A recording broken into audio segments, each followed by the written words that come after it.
Hey tennis fans, I'm Grace Carter and this is Tennis Now presented by Tennis Express, where you can upgrade your game today when you talk to our racket or shoe specialists.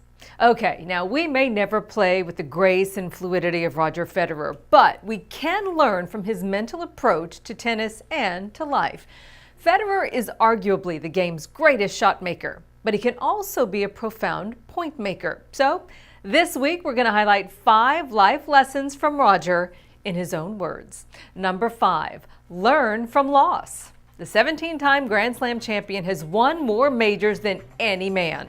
But Fed says learning from loss is more illuminating than celebrating wins. And I think also losses make you stronger. It's important to learn out of those mistakes, and then you become better and a better player. You work harder, a light goes up in your head and you go like, you know what, I think I understand now what I need to improve. Constant quest to improve. For Federer, if you're not getting better, you're getting worse, because the competition is always improving. I always question myself in the best of times, even when I was world number 1 for many, many weeks and months in a row.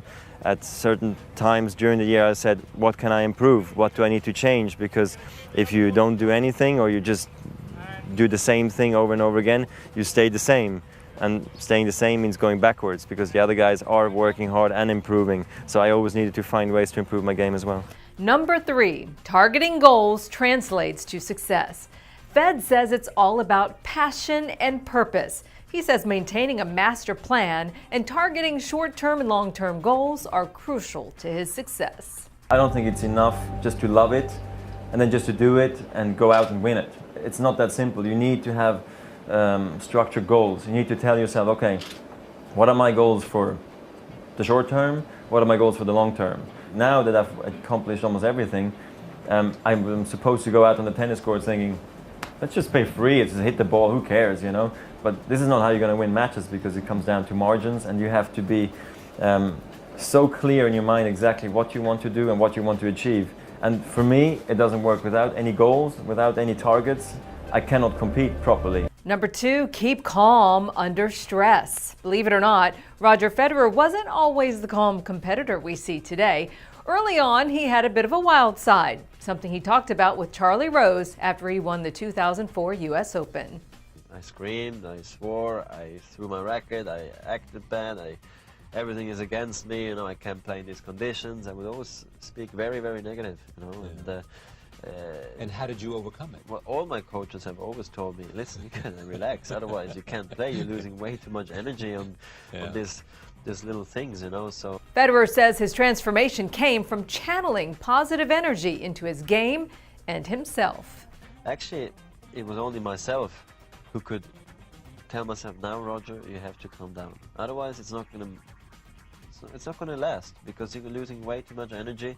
And I started to feel embarrassed at times, playing on a center court and throwing my racket, breaking them and hitting balls all over the place. And so I stopped, and I'm really focused. And number 1, play to your strength and believe in yourself. In tennis, working on your weaknesses makes you maybe an overall complete player, but you won't be dangerous anymore, So I think you can sometimes relate to that in some businesses as well. That's why I like to work on the strength, and it's really helped me throughout my career. Roger says his 2003 French Open first-round loss was a pivotal point in his career. While some wrote him off, he says he got very motivated. And of course, we all know that's when he came back to win Wimbledon in his very next major. Was I always going to be the talent that was never going to have the big results? That was when I lost first round in 2003 at the French Open. I went on to win Wimbledon, and the rest is history.